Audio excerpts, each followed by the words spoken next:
Problem है मतलब अगर हम प्रीवियसली देख लें तो there are arm chair sociologist जो ऐसे चेयर पे बैठते थे विदाउट एनी रिसर्च। वो समाज को देखते थे, अपनी ही लेंस से देखते थे और अपने तरीके से पूरे सोसाइटी को एक्सप्लेन कर देते थे। इट इज जैसे हमने पढ़ा था macro theory, micro theory and meso theory. तो basically this micro theory is something which is very in depth. Meso theory is between micro and macro, and macro theory is basically the work of armchair sociologist जो chair पे ऐसे बैठे रहते थे अपने table पे, अपने डेस्क पे, उनको सोसाइटी जैसी लगती थी लिख देते थे all the things sublime over there. इसको हम लोग ग्रैंड थ्योरी भी बोलते हैं कि पूरी चीज को समझ भी लिया और लिख भी दिया without any research. But in modern sociological theories ये चीजें एक्सेप्टेबल नहीं है। There is lot of criticisms of grand theories. So अब हमें जो है किसी भी चीज को समझने के लिए रिसर्च की, डेटा की आवश्यकता पड़ती है। Then the last point, what you understand from the theory should be accepted by the wider community. Wider community जब तक आपके अंडरस्टैंडिंग ऑफ थ्योरी को वैलिडेट नहीं करती है तब तक जाके आप उसको एक थ्योरी नहीं कह सकते। तो यहां तक तो एक थ्योरी की बात हुई। अब हम बात करेंगे सोशियोलॉजिकल थ्योरी या फिर सोशल थ्योरी क्या है। Why we have an imputation that कि हमें एक समाजशास्त्रीय सिद्धांत की आवश्यकता है। क्यों? क्योंकि to explain the how and why human society exist. Human society exist क्यों करती है, ह्यूमन सोसाइटीज में जो यूनिट्स हैं, जो एलिमेंट्स हैं, वो कैसे हैं, वो क्यों बने, वो क्यों चेंज होते हैं, वो कुछ समय तक रहते हैं फिर उनमें चेंज आता है। कभी कभी कुछ ऐसे भी चीजें पाई गई हैं जो समाज से पूरी तरह खत्म हो जाती हैं। ऐसा क्यों होता है? ये जो वाई हमारे दिमाग में है समाज को लेकर, ये कोई भी बायोलॉजिस्ट नहीं बता सकता, कोई भी फार्मासिस्ट नहीं बता सकता, कोई भी स्टैटिस्टिकल साइंटिस्ट नहीं बता सकता। तो ये कौन बताएगा? ये बताएगा सोशल थ्योरिस्ट या फिर सोशियोलॉजिकल थ्योरीज हमें ये डिफाइन करने में हेल्प करेंगे कि समाज में ये चीज क्यों घटित हो रही है। समाज में ये चीज घटित हो रही है तो उसके पीछे रीजन क्या है, और अगर उसके पीछे का सारा रीजन सही है तो हम जो है समाज को पूरी तरीके से समझ सकते हैं। अब सोशियोलॉजिकल थ्योरी को कंप्लीटली 4 भाग में भाग कर दिया गया, बहुत ब्रॉड रेंज में। ऐसे तो समाजशास्त्रीय सिद्धांत जो हैं बहुत छोटे छोटे पार्ट्स में डिवाइड है। Even the way you think will define the sociological theory. Sociological theorist ने क्या सोच के लिखा था ये भी एक कैटेगरी में आता है, ये हम बाद में पढ़ेंगे। लेकिन ब्रॉडली हम 4 तरीके की सोशल थ्योरी देखते हैं। First one is analytical, second one is normative, third one is metaphysical and fourth one is scientific. अब मोस्ट इंपॉर्टेंट पार्ट, ये चारों हैं क्या? भाई नाम तो सुन लिया हमने, बट हैं क्या? तो एनालिटिकल थ्योरी इज समथिंग जिसका रियलिटी से कोई वास्ता नहीं है। सुनने में अजीब लगता है लेकिन इट्स ट्रू दैट कि जब कोई सोशियोलॉजिकल थ्योरिस्ट जो है वो कुछ ऐसा बता देता है जिसके साथ क्या करें जान के, is very hard to find out why I should know that. जिसका एक बेस्ट एग्जांपल है एडम स्मिथ्स की इकोनॉमी थ्योरी, जिसमें उन्होंने बताया कि people tend to maximize their gain while minimizing their loss। Normal है, सब चाहता है कि गेन ज्यादा हो, लॉस कम हो। इसमें थ्योरी देने का क्या था? A people who is stupid, moron, वही सिर्फ चाहेगा कि मेरा तो लॉस हो, मेरा तो लॉस हो, गेन हो ही ना, है ना। तो इस थ्योरी का हम क्या करें इस थ्योरी का। तो जब हमें ये समझ में नहीं आए कि हम क्या करें इस थ्योरी का, तो हम उसको एनालिटिकल थ्योरी में डाल देते हैं।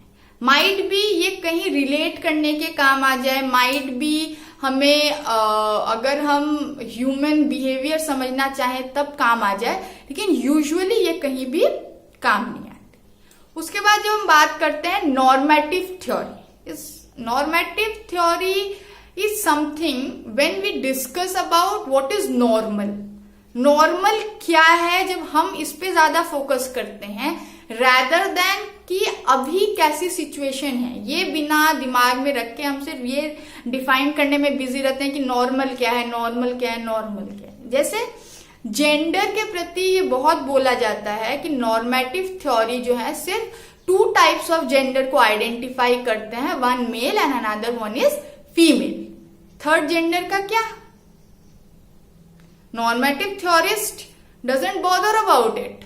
वो क्या देखते हैं, सोसाइटी में 2 तरीके के जेंडर होते हैं, एक मेल होता है, एक फीमेल होता है। मेल ऐसे बिहेव करता है, फीमेल ऐसे बिहेव करता है। मेल की ये रिस्पॉन्सिबिलिटीज है, फीमेल की ये रिस्पॉन्सिबिलिटी। फीमेल अगर ऐसा करेगा तो सोसाइटी नॉर्मल होगी, फीमेल ऐसे करेगी तो सोसाइटी नॉर्मल होगी। या फिर अगर बहुत एक स्ट्रॉन्ग एग्जाम्पल लें तो स्ट्रक्चर ऑफ फैमिली, ठीक है। अगर ये हम देखते हैं तो नॉर्मेटिव थ्योरीज उसको कैसे एक्सप्लेन करते हैं कि अगर समाज में, परिवार में ये चीजें हों तो समाज नॉर्मल है, रैदर देन टॉकिंग अबाउट कि किस तरीके से फैमिली के स्ट्रक्चर में, फैमिली के रोल्स में, फैमिली के पोजीशंस में चेंज आ रहे हैं in this contemporary, in this modern world. जब हम ये डिस्कस नहीं करते, हम जब हमारा पूरा फोकस किस पे रहता है कि कोई जब चीज नॉर्मल होगी तो कैसी होगी, तब जाके हम उसको नॉर्मेटिव थ्योरी बोलते हैं। Then the third one is metaphysical theory, oh the great one.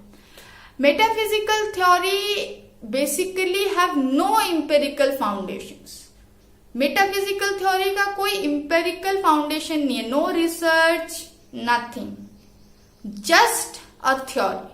जैसे डार्विन की एक थ्योरी थी एवोल्यूशन ऑफ मैन, आज तक ये रहस्य है कि why it is a theory, no supportive document, no research, no data, no factual observations, no contextual analysis, nothing.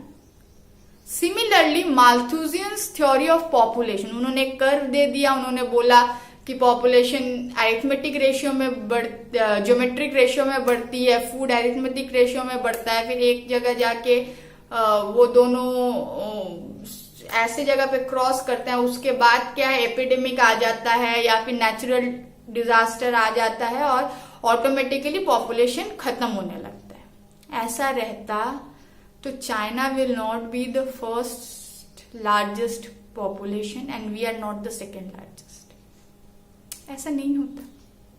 With the advancement of modern technology, the advancement of medicine and a lot of other things, education, hygiene, everything, Malthusian theory doesn't exist. So metaphysical theory are not based on research, observation, factual empiricism, ये सब नहीं रहता उसमें। उसके बाद हम बात करेंगे साइंटिफिक थ्योरी की। Okay, the scientific theory the most interesting, और आजकल सब कोई सोशियोलॉजिकल थ्योरी को एकदम साइंटिफिक बनाना चाहता है और अपने थ्योरीज के जो फैक्ट्स हैं, ऑब्जर्वेशंस हैं, डेटा है, उसको वैलिडेट करना चाहता है। ठीक है, जैसे साइंटिफिक थ्योरी हम कैसे बोलेंगे, जैसे कि कोई इवेंट हो रहा है, उसमें एक्स एक फैक्टर है, वाई एक फैक्टर है, इसको हम बोलते हैं वेरिएबल। हम बोल सकते हैं कि x होता है तब y भी होता है, या फिर x पहले होता है फिर उसके कारण y होता है। जैसे dependent variable and independent variable. Dependent variable is something which is depend on the independent variable. The most important part is, जैसे the change in food habit depends on the social class. Social class यहाँ पे क्या है, independent variable है। Social class will remain fix but the food habits is dependent. your class changes, your food habits changes. So this is that x causes y and y causes x. ऐसा एक connection रहता है, causal explanation रहता है, particular research रहता है, और ये जो है यूनिवर्सलिटी को प्रेफर करता है, तब जाके हम इसको बोलते हैं scientific theory. The theory is basically about what? The theory is basically about set of propositions. जैसे propositions क्या है? Proposition वही कि x होता है तो y होता है, y होता है तो z होता है, तो ऑटोमेटिकली x होगा तो z भी होगा. This is proposition. So basically theory is about set of propositions. x के कारण y हुआ, y के कारण z हुआ, तो x के कारण भी z हुआ. There is an logical reasoning and वो मैं आपको अच्छे से समझाऊंगी कैसे propositions अरेंज करते हैं, किस propositions को कैसे अरेंज करने पे वो कौन से टाइप की थ्योरी बोली जाती है, इस तरीके से. तो बेसिकली आपको ये समझना है कि theory is about set of propositions. जिसमें एक प्रोपोजिशन नहीं होगा, उसमें कई प्रोपोजिशंस होंगे और एक दूसरे से इंटर रिलेटेड होंगे. उसके साथ वो डिड्यूस कर पाओगे आप. एक बहुत बड़ा फेनोमेना आपके सामने है, उसमें से आप छोटी छोटी चीजें जब आप डिड्यूस कर सकते हो और वो इनकम्प्लीट नहीं लगे, तब जाके जो है आप उसको एक थ्योरी कह सकते हैं. और आप इतना अच्छा टेस्टेबल ये जनरलाइजेशन करोगे ताकि वो जो है वो सेट ऑफ प्रोपोजिशंस एक जैसे लगेंगे, तब जाके जो है हम उसको थ्योरी कह सकते हैं. उसके बाद सोशियोलॉजिकल थ्योरी को हम क्या कह सकते हैं, अगर हम छोटे में कहें तो कोई मेजर डिफरेंस नहीं है थ्योरी और सोशल थ्योरी में. सोशल थ्योरी क्या है? इट इज अ स्ट्रक्चर जो सिस्टमेटिकली ऑर्गेनाइज किया हुआ है लॉ के द्वारा, प्रोपोजिशंस के द्वारा, और वो किससे सपोर्ट किया हुआ है? एविडेंसेस के द्वारा. इतना समझना ही हमारे लिए बहुत है कि सोशियोलॉजिकल थ्योरी है. अब हम आएंगे कैरेक्टरिस्टिक्स ऑफ सोशियोलॉजिकल थ्योरी. कैसे समझेंगे कि ये तो सोशियोलॉजिकल थ्योरी है? First thing, when it is related to society or any social phenomena, it is sociological theory. Only a theory is a theory whenever it is able to solve any problem of the society or to define the problem of the society. तब जाके हम उसको theory कह सकते हैं. First thing, sociological theory में क्या है? वो कोई पर्टिकुलर प्रॉब्लम, इश्यू या फिर इवेंट को इन्वेस्टिगेट करता है या फिर एक्सप्लेन करता है. ठीक है. सेकंड क्या है? सेकंड है कि उसकी एनालिसिस जो है वो फोकस्ड रहेगी सोशल फेनोमेना में. अचानक सोशियोलॉजिकल थ्योरी में हम फ्रूट्स की बातें और जंगल में जानवर की बातें नहीं करने लगेंगे. Focused on social phenomena. The first point is it will try to explain or investigate any social event, problem, issue, okay, through observation, scientific explanation. And second one is its focus must be only on the social phenomena. Third one is empirically grounded होगा.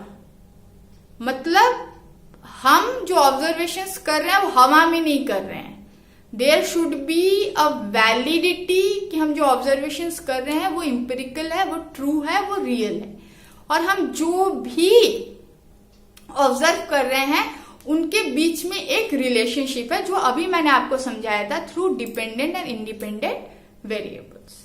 Sociological theory is a theory is only called sociological theory when it will solve and help to understand the problems of society.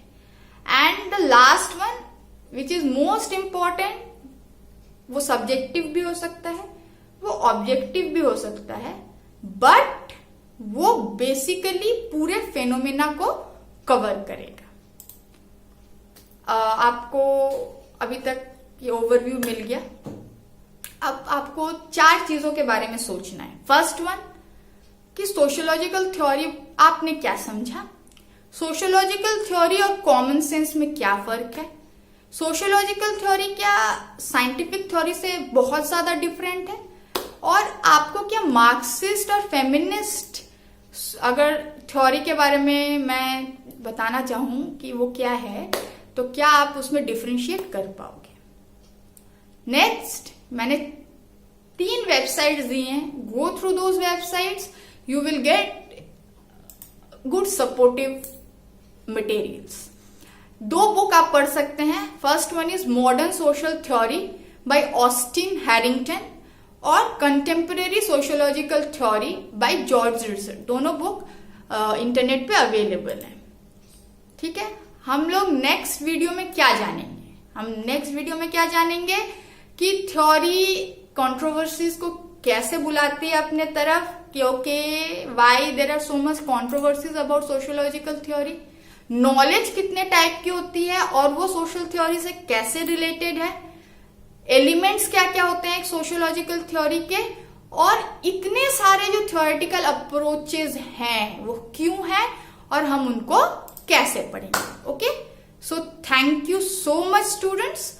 अगले video में मिलते हैं, तब तक take care, bye bye.